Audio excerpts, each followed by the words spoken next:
इस तरह से लेखक कहता है कि ऐसे मनुष्य, ऐसे युवा पुरुष कभी भी उन्नति नहीं कर सकते जो हमेशा अपने अगुआ को तलाशते रहते हैं, जो हमेशा यही चाहते हैं कि मैं दूसरों के निर्णय से कार्य करूं, जो दूसरों के सहारे रहते हैं वह कभी आत्मसंस्कारी नहीं होते और ना ही अपने कार्य में उन्नति कर सकते हैं। उन्हें स्वयं विचार करना, अपनी सम्मति आप स्थिर करना, दूसरों की उचित बातों को का मूल्य समझते हुए भी उनका अंधभक्त ना हो ना सीखना चाहिए। लेखक कहता है कि दूसरों की बातों को समझना तो चाहिए, परंतु यह भी समझना चाहिए कि इनकी बातें हमें कहाँ ले जाएंगी। हमें अंधभक्त होकर के, अंधविश्वासी होकर के, आंख बंद करके उनकी बात को नहीं मानना चाहिए, बल्कि उस पर चिंतन करना चाहिए। तुलसीदास जी को लोक में जो इतनी सर्वप्रियता और कीर्ति प्राप्त हुई, उनका दीर्घ जीवन जो इतना महत्वमय और शांतिमय रहा, सब इसी मानसिक स्वतंत्रता और आत्मनिर्भरता के कारण। लेखक कहता है कि तुलसीदास को जो लोकप्रियता प्राप्त हुई थी, तुलसीदास इतने महान कवि कहे जाते हैं। तुलसीदास के लिए आज जो लोग बहुत ही स्नेह के साथ याद करते हैं, उन्होंने इस कीर्ति के लिए दूसरों के सहारे प्राप्त नहीं किया। उन्होंने इसी मानसिक स्वतंत्रता और आत्मनिर्भरता के कारण ही इस लोकप्रियता को प्राप्त किया था।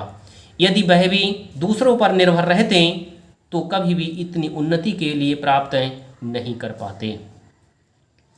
वहीं उनके समकालीन केशवदास को देखिए, जो जीवन भर विलासी राजाओं के हाथ की कठपुतली बने रहे, जिन्होंने आत्म स्वतंत्रता की ओर कम ध्यान दिया और अंत में आप अपनी बुरी गति की। इस तरह से लेखक कहता है कि हम एक तरफ तुलसीदास को देखें, जिन्होंने अपने आत्म कार्य के द्वारा, अपनी मानसिक स्वतंत्रता के द्वारा, अपनी आत्मनिर्भरता के कारण इतनी लोकप्रियता को प्राप्त किया था। दूसरी ओर केशवदास को देखिए, जो विलासी राजाओं की कठपुतली बने रहे। कभी उन्होंने आत्म स्वतंत्रता की ओर ध्यान नहीं दिया। उन्होंने कभी यह विचार नहीं किया कि हमें अपने निर्णय के अनुसार कार्य करना है। तो आज इतिहास गवाह है कि उनका अंत कितनी बुरी गति से हुआ था।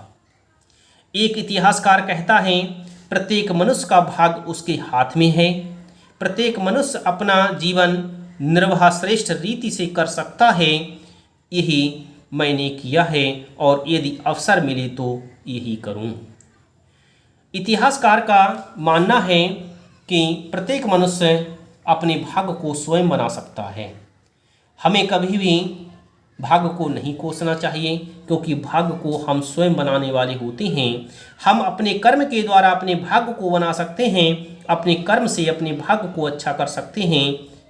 प्रत्येक मनुष्य अपने जीवन निर्वाह अच्छी तरह से कर सकता है, और यह तभी वह कर सकता है जब वह मानसिक स्वतंत्रता और आत्मनिर्भरता के वशीभूत होकर के कार्य करे, कभी दूसरों पर निर्भर ना रहे। तभी वह एक अच्छे कार्य को प्राप्त कर सकता है और अपनी अच्छी रीति से अपने जीवन को श्रेष्ठ बना सकता है। इसे चाहे स्वतंत्रता कहो, चाहे आत्मनिर्भरता कहो, चाहे स्वावलंबन कहो। स्वावलंबन कहते हैं स्वयं माने अपने पर, आलम्बन माने आश्रित रहना, अपने पर आश्रित रहना। जो कुछ कहो यह वही भाव है जिससे मनुष्य और दास में भेद जान पड़ता है। यह वही भाव है जिसकी प्रेरणा से राम लक्ष्मण ने घर से निकल बड़े बड़े पराक्रमी वीरों पर विजय प्राप्त की थी। यह वही भाव है जिसकी प्रेरणा से हनुमान जी ने अकेले सीता जी की खोज की थी। यह वही भाव है जिसकी प्रेरणा से कोलंबस ने अमेरिका समान बड़ा महाद्वीप ढूंढ निकाला था। इस तरह से लेखक कहता है कि यदि हमारे अंदर यही भाव रहे कि हम स्वतंत्रता से कार्य करेंगे, मानसिक स्वतंत्रता को निभाएंगे, आत्मनिर्भरता का कार्य करेंगे, हमेशा अपने पर आश्रित रहेंगे, अपने इच्छा अनुसार कार्य करेंगे तो हम सब कुछ कर सकते हैं। जैसे हनुमान जी ने इसी भाव के कारण सीता जी की अकेले खोज कर ली थी। यदि वह दूसरे का सहारा देखते रहते तो कभी भी सीता जी की खोज नहीं कर पाते। कोलंबस यदि दूसरे का सहारा देखता, दूसरे का मुंह ताकता, दूसरे पर आश्रित रहता तो कभी भी अमेरिका जैसे महाद्वीप की खोज नहीं कर पाता। प्रभु राम यदि अपने पराक्रम को नहीं दिखाते तो कभी भी वह रावण पर विजय प्राप्त नहीं कर सकते।